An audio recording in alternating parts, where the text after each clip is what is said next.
사실 말입니다. 요즘 유튜브나 뉴스 보면 참 혼란스러우시죠? 인구도 줄어드는데 집값이 어떻게 오르냐? 이제 부동산 끝났다. 이런 말들 정말 많이 들리잖아요. 솔직히 그런 말 들으면 마음 한구석은 편해집니다. 아, 나만 못 사는 게 아니구나. 좀 더 기다리면 반값 되겠지 하고 말이죠. 그런데 말입니다. 여기서부터 진짜 재미있어집니다. 여러분이 그렇게 믿고 안심하고 있을 때 시장 뒤편에서는 전혀 다른 계산기가 두드려지고 있거든요. 자, 한번 생각해 보세요. 사람들이 진짜 모르는 게 뭐냐면 집값은 단순히 사람 수로 결정되는 게 아니라는 겁니다. 만약 인구수가 집값을 결정한다면 전 세계에서 인구가 제일 많은 나라의 집값이 제일 비싸야겠죠? 하지만 현실은 어떤가요? 아니죠. 경제학적으로 접근해 보자고요. 집값은 유동성과 희소성의 결합체입니다. 인구는 줄어도 살고 싶은 곳의 새 집은 갈수록 줄어들고 있다는 거죠. 오늘 이 영상 끝까지 보시면 왜 2026년이 여러분 인생에서 가장 공포스러운 시기가 될 수도 있는지, 그리고 그 고민에 대한 명쾌한 해답을 제가 알려드리겠습니다. 지금 이 순간 여러분의 자산 운명을 바꿀 팩트체크 들어갑니다. 자, 제가 통계 하나를 보여드릴게요. 국토교통부 자료를 보면 서울 아파트 적정 공급량이 매년 6만 3천 호 정도 됩니다. 그런데 2026년부터 2028년까지 예상되는 공급량이 얼마인 줄 아십니까? 놀라지 마세요. 평균 2만 8천 호 수준입니다. 적정량의 절반도 안 된다는 거죠. 에이, 빌라도 있고 오피스텔도 있잖아? 라고 반박하실 수도 있어요. 지금 이런 생각 들지 않으세요? 하지만 말입니다. 우리에게 아파트는 전 재산을 투자한 현금화가 가장 빠른 대체 불가자산입니다. 여기서 경제학의 대체제 논리를 가져와 볼게요. 여러분, 라면 먹고 싶은데 라면이 없다고 비타민 먹으면서 만족하시나요? 아니죠. 아파트를 원하는 수요는 정해져 있는데 아파트 공급만 뚝 끊긴다는 겁니다. 이건 단순히 부족하다는 수준이 아니라 절벽이에요. 특히나 건설사들. 지금 상황 보세요. 공사비는 천정부지로 솟구쳤죠. 금리는 높죠. 지금 땅 파기 시작해도 3년 뒤에나 집이 나오는데 지금 아무도 땅을 안 파고 있습니다. 이건 곧 3, 4년 뒤에 새 아파트는 귀하신 몸 대접을 받는 시대가 온다는 수학적인 결론입니다. 여기서 제가 아주 쉬운 비유 하나 들어볼게요. 여러분, 동네 슈퍼 가서 라면 가격 한번 보세요.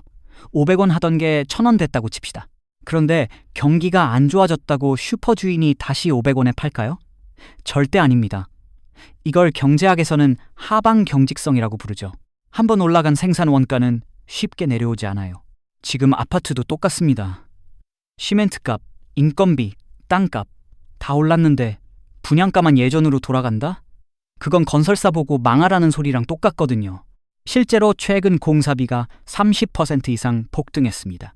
10억에 지을 수 있던 아파트가 이제는 13억을 들여야 지어지는 세상이라는 거죠. 사람들이 안 사면 결국 내릴 거 아냐? 라고 질문하시겠죠. 네, 맞습니다.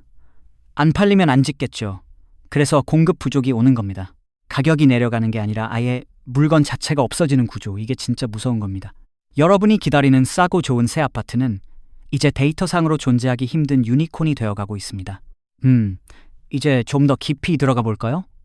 부동산 시장에는 전세라는 아주 독특한 한국만의 시스템이 있죠. 이게 집값을 지탱하는 강력한 지지선 역할을 합니다. 자, 생각해 보세요. 매매가는 불안해서 사람들이 집을 안 삽니다. 그럼 그 사람들이 다 어디로 갈까요? 맞습니다. 전세로 몰립니다. 그럼 전세 수요가 폭발하겠죠? 전세가는 올라가고요. 실제로 서울 전세가가 지금 수십 주째 상승하고 있다는 뉴스 보셨을 겁니다. 전세가가 매매가의 60%, 70%를 치고 올라오면 어떤 일이 벌어질까요? 에이, 이럴 바엔 조금 더 보태서 그냥 사고 말지라는 심리가 작동하기 시작합니다. 이게 바로 전세가가 매매가를 밀어올리는 메커니즘이에요. 무주택자 입장에서는 전세 사기 무섭고 전세금 인상 무서우니까 결국 내 집이라는 심리적 안전장치를 찾게 되는 거죠. 이건 탐욕이 아니라 생존을 위한 경제적 선택입니다. 여러분의 불안함이 시장의 에너지가 되는 순간이죠. 여기서부터 진짜 흥미진진해집니다. 요즘 거래량이 줄었는데 가격은 최고가를 찍었다는 소식 들으면 이거 다 조작 아니야? 싶으시죠? 이걸 제가 중고차 시장에 비유해서 설명해 드릴게요. 자, 중고차 시장에 차가 100대 있는데 80대가 사고 차량이고 20대가 무사고 풀옵션입니다. 사람들이 사고 차량은 안 사고 그 20대만 비싼 값에 사갑니다. 그럼 평균 거래가는 어떻게 될까요? 올라가겠죠? 거래량은 적은데 말입니다. 지금 부동산 시장이 딱 이래요. 똘똘한 한 채, 즉 핵심지의 좋은 아파트들만 거래가 되면서 전체적인 지표를 끌어올리고 있습니다. 이걸 저는 질 나쁜 상승이라고 부릅니다. 대중적인 매수세가 붙은 게 아니라 돈 있는 사람들이 자산 가치를 지키기 위해 확실한 곳으로 대피하고 있는 현상인 거죠. 여러분이 아직 멀었어 라고 방관하고 있을 때 시장의 상위 10%는 이미 초양극화의 티켓을 끊고 있다는 사실. 이게 우리가 직면한 차가운 현실입니다. 자, 이제 시야를 좀 넓혀서 거시 경제를 봅시다. 환율이 1,500원대를 위협하고 있어요. 이게 왜 중요하냐고요? 환율이 오르면 수입 물가가 오르고 물가를 잡으려면 금리를 못 내립니다. 미국은 금리를 내리는데 우리는 못 내리는 진퇴양난에 빠지는 거죠. 여기서 한국은행의 고민이 깊어집니다. 게다가 우리에겐 DSR이라는 강력한 족쇄가 있죠. 연소득 대비 원리금 상환 비율을 따지는 건데 현재 GDP 대비 가계부채 비율이 세계 3위 수준입니다. 나라에서 대출 규제를 풀고 싶어도 못 풀어요. 가계부채 터지면 나라가 망하니까요. 자, 계산기 두드려 봅시다. 금리는 높고 대출은 안 나와요. 그럼 집값이 폭등할 수 있을까요? 아니죠. 하지만 앞서 말한 공급 부족은 가격 하락을 막고 있습니다. 결국 시장은 거래 절벽 속의 신고가라는 기괴한 형태를 띠게 될 겁니다. 사고 싶어도 돈이 없어 못 사고, 팔고 싶어도 양도세나 대체 주택이 없어 못 파는 고착 상태가 올 가능성이 큽니다. 그럼 이제 우리는 무엇을 준비해야 할까요? 제가 데이터와 확률을 바탕으로 세 가지 시나리오를 그려봤습니다. 첫째, 확률 60%의 완만한 우상향. 환율이 1,300원대 초반으로 안정되고 금리가 서서히 내려가는 경우입니다. 이때는 공급 부족과 맞물려 핵심지부터 불이 붙을 겁니다. 둘째, 확률 25%의 L자형 횡보.